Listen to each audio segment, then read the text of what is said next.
Hey everybody, my name is Gilad Goldstein and I'm here today with Kenra Professional to show you how to create the square bob.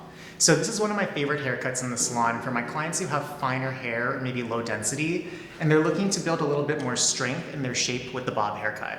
So we're going to go over how to create a nice even line all the way around. You're going to learn how to refine the neckline so there's no little baby hairs sticking out, and then you'll see with a little bit of product how we can achieve this really nice style on a square bob, and your clients are going to love it. So if you're ready to learn this haircut, grab a notebook, get your mannequin ready, and let's get started. I'm looking for that really strong blunt perimeter line, and that's what we're going to focus on creating today. So I've pre-sectioned the mannequin into 4 quadrants. So you can see we have the left and right sides, and then we've separated the front and the back as well. The first thing we want to do whenever we're creating a blunt perimeter is we want to set our guideline. So it's really important that we take a small amount of hair so that the guideline is really square and it's really blunt. I'm going to take a very small panel from the bottom of the right-hand quadrant in the back. Now you want to determine the length of the bob. So we're looking for a bob that hits a little bit below the jaw, sitting right above the neck. Once you've determined where you want your length in the front, just rock your comb all the way around the head, and that's going to tell you where you need to set your length in the back. So it's really important that you look at your client from the front first. You find out where you want to create that length, and once you have that determined, you can simply rock your comb back and it'll tell you exactly where to set that length in the back. Some things I think about whenever I'm cutting a blunt line are elevation, over direction, and tension. So when we do elevation in a haircut, we create layers. And whenever we're creating a square bob that's blunt, we're not looking to create those layers. So the first thing that we need to do is we need to make sure that as we're cutting, we're keeping everything at 0 elevation. For that reason, I'll be using the comb to simply comb that hair down, and I'm using the fine teeth to make sure everything is combed nice and smooth. Making sure the head is upright, we're going to comb the hair down. Once we find our line, we're going to push the hair slightly towards the neck, and we're simply going to cut our guide. Now the first thing you notice right now is how blunt and square that guideline is. That's because we kept the hair at 0 elevation. The minute you lift your hair up while cutting, you start to layer the hair. So if I were to cut the perimeter line while the hair is lifted, once the hair is combed out, you'll get a little bit of graduation. So for that reason, we want to keep everything at 0 elevation, and that's how we get the square line. So when it's pushed, you can see how blunt and square that perimeter is. Now before moving on up the panel, I'm going to create the same guideline on the other side. Now the next thing that we want to think about is over direction. So the minute that we start to take the hair out of its natural fall, that could cause the length to become uneven and prevent it from looking square. So what we want to do to prevent that over direction from happening is position our body directly in front of the subsection. So I'm positioning my body right in front of the section that I'm cutting. Remember that we're combing the hair down with the fine teeth of the comb to really smooth the hair. We're keeping no elevation, so I'm going to push that hair down towards the neck, and once I'm set at my guideline, I'm going to make my cuts.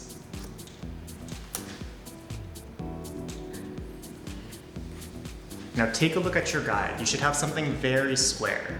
If there's any sort of layering that's starting to happen, you're going to have to go a little bit shorter, but make sure that you work with 0 elevation and don't move the hair out of its natural fall so that your guide looks something like this. Now I'm going to begin working my way up the section, and I'm going to work with horizontal partings because I'm creating a square haircut. So traditionally with bobs, I've learned that we can use diagonal partings, especially because we're working with a round head shape. But when I'm looking to create something very square, I'm not trying to mimic the head form. So all of my lines of design are going to be horizontal. That's going to really help keep things nice and strong in the corner so that we don't create a rounded bob. And once again, make sure that your hair is not elevated.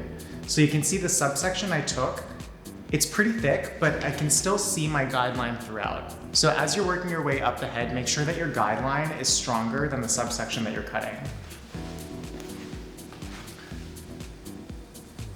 Comb the hair down, push it towards the scalp, and then connect to your guideline.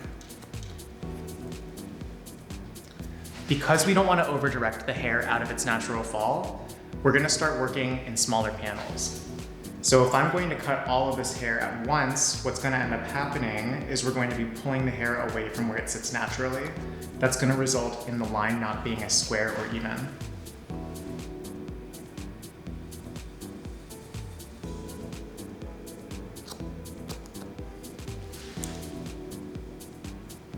And instead of fluffing the hair as we work, this is like one of those habits that we build in school, I'm going to suggest that we comb the hair down so we can really see that line. The strongest part of this bob design should be that perimeter line. So all we're really focused on is creating a sharp and strong perimeter. So no fluffing, just comb it back in a natural fall and check. Keep balance as you work your way up the head.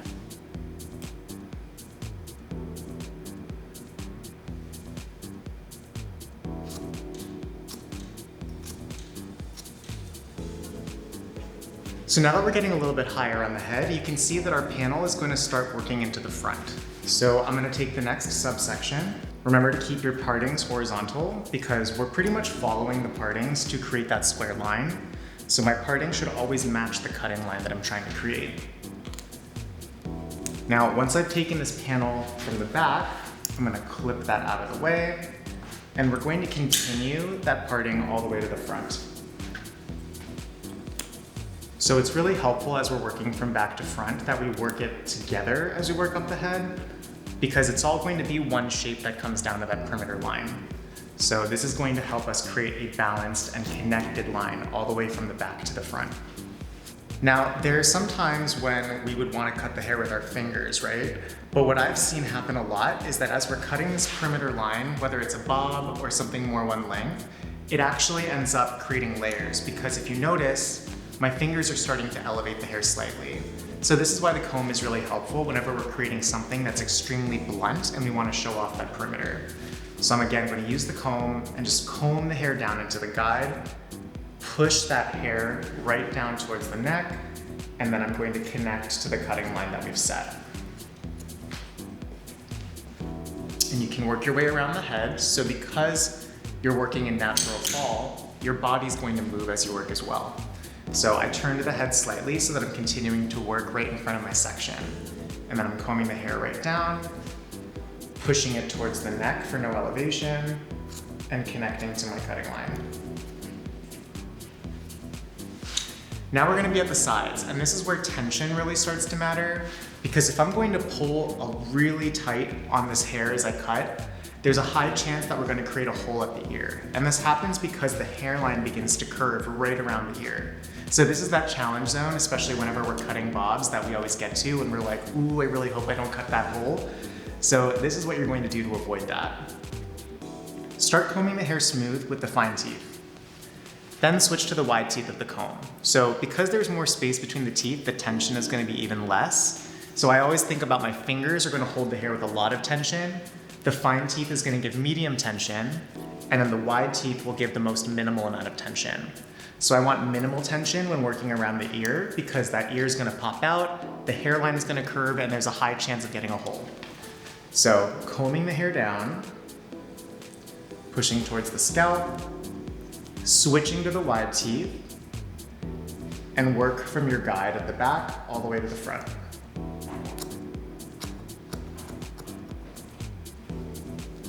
I'm going to comb the hair once again,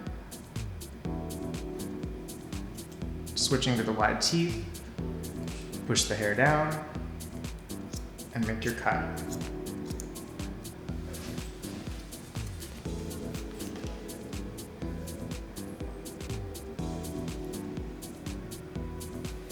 Now you can see how that square line is starting to connect from the back to the front.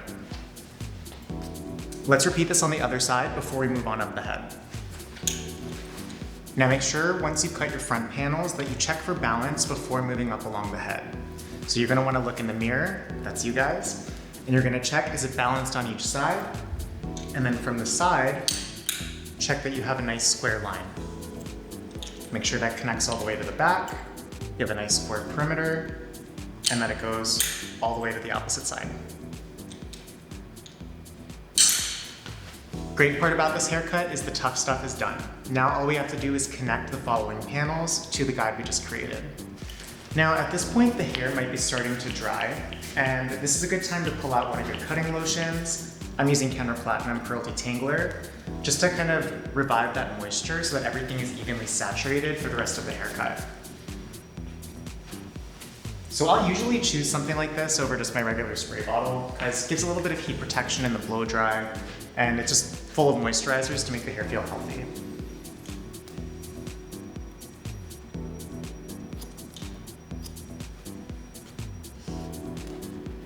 I can remember when I just started out cutting bobs that creating that perimeter line was one of the biggest challenges I dealt with as like a hairstylist. And using these tips, like it feels like so many pieces, so many things to think about, but this is what really sets my haircuts apart now. So once you start to think about your elevation, your tension, your over direction, especially in a bob, it's going to get you to think about hair cutting a little bit differently in general. Like this is one of those foundational cuts that once you master, you can create a really strong line on any length of hair, and you'll feel really good with cutting short hair too.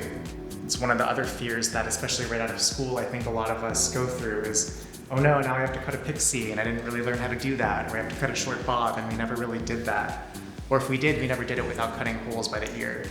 So hoping some of these tips you can use in the salon to really elevate the looks of what you're doing. The fine teeth and the wide teeth for the difference in tension is one of those really small things that they don't talk about too much in school. We're usually just taught to use our fingers, and so I think once we really get involved with using our tools, especially using the comb as an extension of the cutting line, makes it easier to create longer, sharper lines and also to create an even amount of tension so that the sections are really blended together. And also don't forget to just take a step back and take your time to comb through the section and really look at your shape as it's building. I'm usually looking for how much space is between the ends of the hair and the shoulders. That tells me like balance on each side. And then also just coming back to the front and really reassessing visually, like are my lengths sitting nice and even? Does it have a square feeling? Those are the things that I'm looking for as I work my way up the hair. So you can see how now the subsection that we're taking is much smaller than the guide because we're really building that line up. So when I'm working with guests who have thick hair, this is really important to be taking these small 1-inch subsections of the head. But let's say you have someone who has less density or someone with a finer texture, you might not need to take as many subsections to still see your guide underneath. So it's really important to make sure that you're shifting depending on the hair that you're working with.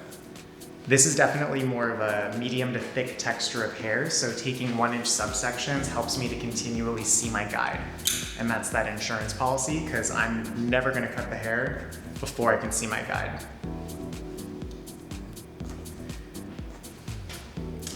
I'm sure you remember that time in school when you were doing the 180-degree haircut. You couldn't see your guide and you're like, well, I'm just gonna cut and pray that it works. This is not the time for that. So make sure that your subsections are small enough to see your guide. So we're gonna cut this last panel in the front, and this can be a little bit tricky. So I'm gonna turn so you can see. We wanna make sure that we're connecting our square line all the way around. So let's start by cutting that line. Remember, we're just using the fine teeth to comb the hair down. We use the wide teeth to minimize the tension, and then I'm just pushing the hair down so it's at a low elevation and connecting my line to the guide. So at this point, we want to continue that line all the way around. But many times what we end up doing is we'll comb the hair down into its natural fall because that's what we've been doing the entire haircut. So if I comb the hair down this way and continue to connect the hair that way, what's going to happen is when our client goes to blow dry their hair and takes it away from the eye, that hair becomes a little bit shorter and will look more like a layer or a long bang. So to avoid that, we're going to over-direct that last panel where the fringe would be away from the eye. So I like to place my finger at the outer corner of the eye, comb that hair down and around the finger until it marries in with the side section. So it should be married in with the side section. I'm gonna take my finger away, so now you can see that's the line that we're going to cut and connect.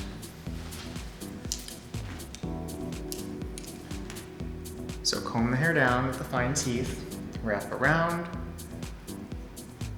Once we're in position, find that cutting line, and I'm gonna switch to the wide teeth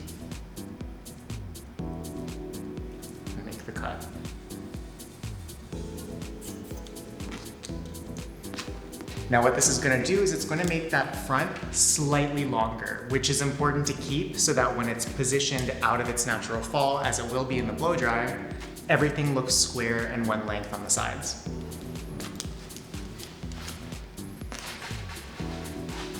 So combing the hair down into the guideline, pushing that hair for no elevation, connecting to the guide, and once we reach that front panel, position the finger in the outside corner of the eye, comb that hair with the fine teeth of the comb, get it into position with the sides, and then you're gonna switch to the wide teeth to release the tension.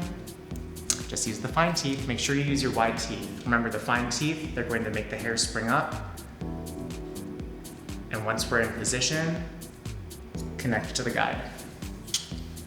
So this is what the bob is gonna look like when it's wet after we finished cutting the foundation of the shape. So double check that you have a nice square perimeter, that it goes all the way around.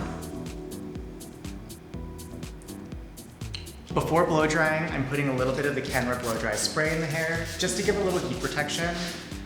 Remember that we've been using the Platinum Pearl Detangler throughout the haircut, so there's a lot of moisture already in the hair. This is gonna add that extra layer of thermal protection so that we don't get any damage during the blow drying. I also love how lightweight it keeps the hair, so because we're gonna be doing some refining at the very end of the cut, I wanna make sure the hair still feels soft and movable, and the spray is perfect for getting that. So this is what the bob looks like right after blow drying. As you can see, we have that really clean perimeter line all the way around. And despite us cutting on a round head, we still have this nice square perimeter bob shape. And it's super precise, super thick looking. I think that any of your clients who have fine hair or maybe like low density, this kind of cut is really going to bring out the fullness in their ends and make them feel like they have nice, thick, fresh, beautiful hair. And that's what I love doing for my clients who have that low density. Give them a really fresh square bob and they're just gonna be in love with their hair all over again. Now we do need to do some small little refinements. So in the salon, whenever I'm doing a square bob, I always like to make sure that any of the stray hairs at the neckline are taken care of as well. Keep in mind, this is more of a refining process. So ask your guest to tilt their head down. And what that'll do is it'll kind of push any of those little hairs at the neckline out. So you'll be able to see if there's anything excess you have to cut. Now, as you can see, we cut a pretty strong, clean perimeter, so I'm just going to make sure that everything looks really strong when the head is bent down. Because the last thing you want to have happen is that your client is at the store, you just gave her a beautiful haircut, she bends down to grab something and everyone can see those little baby hairs popping out. So make sure that you take care of any of those little neckline hairs so that you have a nice clean perimeter and a great haircut, no matter if the hair's up or down. So everything's fresh, looks great, and now we're gonna get into a little bit of styling. Here's the finished result of the styling for our square bob. You can see that we have the really strong square line all the way around, and I just used a curling iron to add a little bit of a bend right in the middle of the shape. So I love the kind of romantic softness to it. It still feels very blunt and square, but just that little bit of curl makes the hair feel a little bit softer and more feminine and really takes the look to the next level. So just to recap, the things that you want to think about whenever you're creating this shape is keeping your elevation low, because if you want to have that square line, keep it low. Make sure that you're having low tension and don't over direct the hair out of its natural fall so you can keep everything nice and even all the way around. So I really hope that you learned something fun from this video. Let me know what you learned in the comments. And if you love this kind of content, follow Kenra Professional for more, and I'll see you in the next video.